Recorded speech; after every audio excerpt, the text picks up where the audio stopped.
everyone, so my name is Zahira Yahya, you can call me Nada, and my student ID number is 2500004005. And in this video, I'm going to read you a news from BBC. This video is actually for my Phonetics and Phonology assignment. So, here is the news from BBC.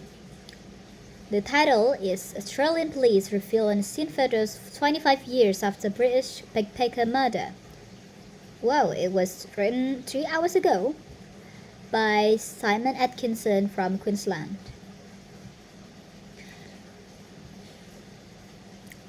Police in Australia have released previously unseen photographs from their investigation into the murder of British backpacker Peter Falconio 25 years ago. Falconio, from Huddersfield, was shot on a remote stretch of highway near the Northern Territory town of Barrow Creek, about 186 miles or 300 kilometers north of Alice Springs on 14 July 2001. Sorry. His body has never been found, and police hope the images could jog memories that could lead to a tip-off.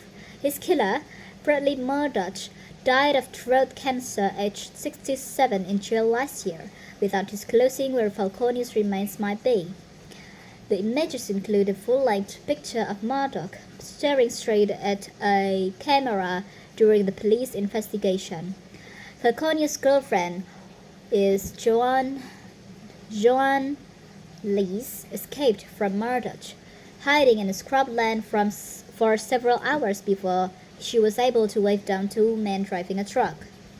One of the photographs was taken by police shows Lees looking traumatized in the hours after the attack.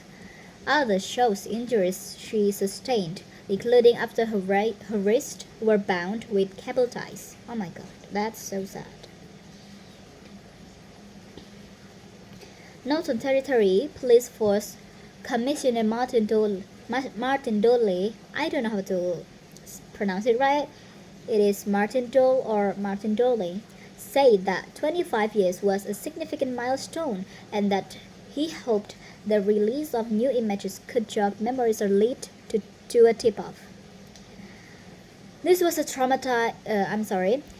traumatic and horrific event for Miss Lees and for Peter's family, who have now gone such a long time without the answers they deserve, Dole said. While a murderer has been held accountable for his crimes, this investigation can never be considered closed until Peter's remains are found and his family can lay him to rest. Other photos released by the anti-police include of the orange Volkswagen Combi Fun the couple had been driving as they traveled around Australia. It was found abandoned just off the Stroud Highway, close to where the attack took place. Pictures of the crime scene are also among the trench of pictures. During his trial in December 2005, the court had Murdoch, who was then 43, pulled up beside the vehicle, claiming to have seen sparks coming from the camper van Falconio was driving. He then shot Falconio in the head as he inspected the vehicle, before taking 28-year-old Lees into his car and binding her wrist with cable ties, although she managed to escape. Murdoch was convicted of Falconio's killing by an anonymous jury verdict, and he was also found guilty of the assault and attempted kidnap of Lees. He had always maintained his innocence, despite DNA evidence linking him to the crime, and unsuccessfully appealed to overturn his convictions twice. A few days ago, police released body cam footage of an interview with Murdoch a week before his death, as they try to get him to reveal the location of the body. In a statement on Tuesday, Commissioner Dole said, "It is deeply regrettable that Murdoch died without, as far as we know, ever disclosing the location of Peter's remains. His cowardly silence has denied his family, friends, and loved ones the closure they deserve. Anti-police remained committed to bringing this investigation to its fullest conclusion and would continue to pursue every avenue available. He added, "A reward of up to $500,000 is on offer for information leading to the discovery of Mr. Falcone's remains." And that is all. And because this video is still 5 long, so I would like to read another news. And let's see. Well, what about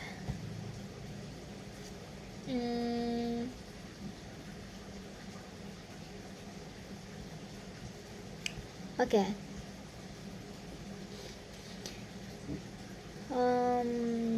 Here we go. Another one from BBC with title Health Health fears as frail Indian activist on hunger strike loses 8.2 kilogram. It was 8 hours ago by Geeta Pandey and Nikita Yadav. "I'm weak from the outside, but I'm strong from the inside."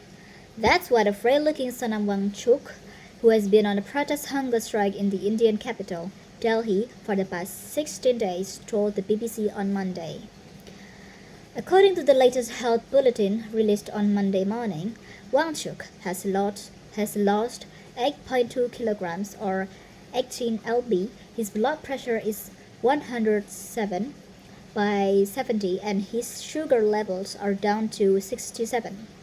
His worsening health parameters are causing serious alarm among his supporters, with thousands appealing to him to end his fast. But Wangchuk, 59, remains steadfast. "I have to take what I've begun to its logical conclusion," he said. The protests at Jantar Mantar, an 18th century astronomical observatory and the capital's best-known protest site, was started by an online satirical movement called the Cockroach Janata Party, or CGP, who are demanding educational reforms in India. Led by founder Abhijit Dipke, the CGP's immediate demand is the resignation of Education Minister Dharmendra Pradhan after a key entrance exam for aspiring doctors was cancelled in early May following a paper leak. Wangchuk is not alone. Several others, including members of student organizations, are also on hunger strike alongside him. On Wednesday, one of them was taken to hospital after his health deteriorated sharply. Protesters, Pradhan, must take more responsibility for the leak and quit. Pradhan has refused to quit, dismissing CGP and its supporters as the B team of disruptive elements who do not have faith in the country's progress. Wangchuk, an engineer, a respected educationist and climate activist from the remote Himalayan region of Ladakh, joined the protests on 29 June and began an indefinite hunger strike. Describing himself as a follower of Indian independence leader Mahatma Gandhi, Wangchuk says he believes in his philosophy of non-violent protests and, just like Gandhi, is using hunger strike to awaken the conscience of the government. Popularly known as Sonam Sir, Wangchuk is one of Ladakh's best-known public figures and well-known name in India whose work has earned international recognition. A mechanical engineer by training, Wangchuk also focused on finding ways to help Ladakh adapt to climate change. He is best known for developing the ice stupa, an artificial cone-shaped glacier inspired by Buddhist stupas that stores water during winter and releases it in late spring when farmers need it most. His work has earned him several honors, including the Raman Magsaysay Award in 2018, often referred to as Asia's higher honor. He was the inspiration for The Three Idiots, the 2009 superhit Bollywood film, and in 2017, he appeared as a celebrity guest on Kaun Banega Crorepati, the Indian version of Who Wants to Be a Millionaire, hosted by superstar Amitabh Bachchan. Last year, Wang Chuk was arrested in October with the government accusing him of inciting protests, which he denied. He spent 170 days in prison, after which the authorities dropped the charges against him and freed him. Despite the soaring summer temperatures, Monday was 38 Celsius with weather apps putting the real feel at 46 Celsius. Hundreds of people have been gathering at Jantar Mantar Day and night in a show of solidarity to the CGP and Wang Chuk. Today is the 16th day of his hunger strike, and his blood sugar level and blood pressure have dropped, and whenever he tries to sit or stand, he feels very dizzy, Deep K told the BBC. He's finding it difficult to even walk to the washroom. He's really struggling. He's in a lot of pain, but whenever I try to tell him to end his hunger strike, he scolds me and says that don't you worry about me. Deepkis said doctors have told Wang Chuk that it is not appropriate for him to continue because there's serious concerns regarding his health. He added that he had also been receiving thousands of messages daily, requesting him to persuade Wang Chuk to call off his fast. But he's still very determined to carry on. He said to me that he won't stop until the government fixes accountability in the education system. At Jantar Mantar too, voices are growing louder for him to call off his fast, with many of those present telling BBC that they were worried over Wang Chuk's deteriorating condition. Among those who have come to see Sanam Sir is Animesh Sahu, a 29-year-old engineer from Hyderabad, I don't know how to pronounce it right. I've grown up watching his videos and I have an emotional connect with him. I'm feeling very concerned about his health. The government must pay attention to him, Sahu said. A farmer, Satya Prakash Bharadwaj, described Wang Chuk as a diamond who is willing to sacrifice his life for the younger generation. I'm praying that he will call off his hunger strike. He can fight for our children only when he's strong, he said. Educationist Prof. Nandita Narain says it's very sad that someone like Wang Chuk, who has made such outstanding contribution to the public life, has to resort to a hunger strike to get the government to act. She said she would also appeal to Wang Chuk to end his fast because his life is in danger. We have a battle to fight which will go on for much longer. We need a sustained protest and the movement has to be sustained. It's important that he lives to fight the battle, she said. Since Wang Chuk's fast began, many MPs from India's major political parties, activists and social media influencers have visited the protest sites to show support. But no one from India's governing Bharatiya Janata Party or BJP has yet visited us or expressed any interest in having a dialogue with us, says Dipke. I don't know why the government is so dismissive of the citizens of this country. We have been simply asking for accountability. We are not saying make us or Sonam Wangchuk the education minister. All we are asking for is to fix accountability and to change the person who has failed to conduct exams properly as an education minister. So, if the government won't come to them, the protesters have now announced plans to go on to them. They will march to the parliament on 20 July, the day that the next session starts.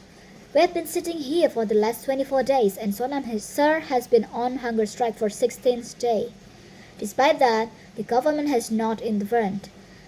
They have not even initiated a dialogue with us, Dipke said. So, we thought maybe it's time to go to the government, go to the Parliament of India and keep our demands there, he added. That is all from me.